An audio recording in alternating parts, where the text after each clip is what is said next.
Bonjour Mathieu. Bonjour. Vous êtes un ambassadeur très investi de la voix de l'enfant, c'est le deuxième single que vous faites avec eux. Quel a été le déclic de votre engagement? Alors, le déclic de l'engagement, ça s'est fait assez simplement, puisqu'il y a 8 ans, j'ai eu la chance et le plaisir de partager une émission avec Grégory Lemarchal qui s'appelait Astarac. Et quand on m'a demandé de m'engager pour une cause, parce qu'on est très sollicité quand on sort de ce genre d'émission parce qu'on a une petite notoriété, voilà. Ça m'a semblé assez naturel de m'engager pour la voix de l'enfant parce que j'ai fait partie de ces enfants abusés quand j'étais petit, quoi.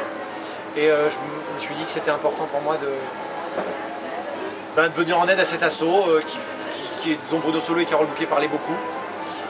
Et j'ai trouvé leur engagement magnifique. Ils ont un seul parti, ils n'ont pas de parti politique, leur seul parti c'est l'enfance. Donc je suis très heureux de faire partie de cette belle famille de la voix de l'enfant et d'avoir réuni autant d'artistes pour ce projet en espérant que ça fonctionne pour faire gagner de l'argent à l'association. Quelles sont les actions concrètes de l'association sur le terrain? La voix de l'enfant, elle fait plein de choses dans le monde entier, parce qu'elle a 77 associations par le monde. Ça va de l'enfance abandonnée, l'enfance abusée, l'enfance qui n'a pas d'état civil, donc qu'on peut voler. C'est une association qui est vraiment omniprésente sur le terrain de l'enfance. L'action essentielle en ce moment de la voix de l'enfant, c'est deux choses: de venir en aide aux enfants victimes de maltraitance et d'ouvrir des unités d'accueil médico-judiciaire qui permettent de recueillir la parole de l'enfant dans un contexte coloré, adapté à un enfant de 2, 3, 7, 8, 10, 15 ans, avec, si cet enfant malheureusement était victime de maltraitance sexuelle, avec des poupées sexuées, avec un spécialiste en face de l'enfant qui lui parle et qui évoque son traumatisme, avec, pour une seule raison, c'est qu'on estime que quand un enfant témoigne, s'il peut ne le faire qu'une fois, ça lui évite de revivre le calvaire qu'il a connu. Donc la voix de l'enfant est une association vraiment magnifique. J'aurais tellement aimé connaître cette association quand il m'est arrivé ce qui m'est arrivé. En quoi est-ce important que des célébrités soient désignées ambassadeurs d'une association?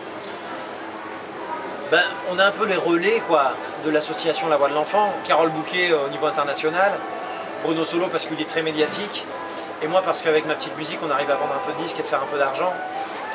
Cet argent permet de mener à bien les actions de l'association. Donc c'est important de s'engager de toute façon.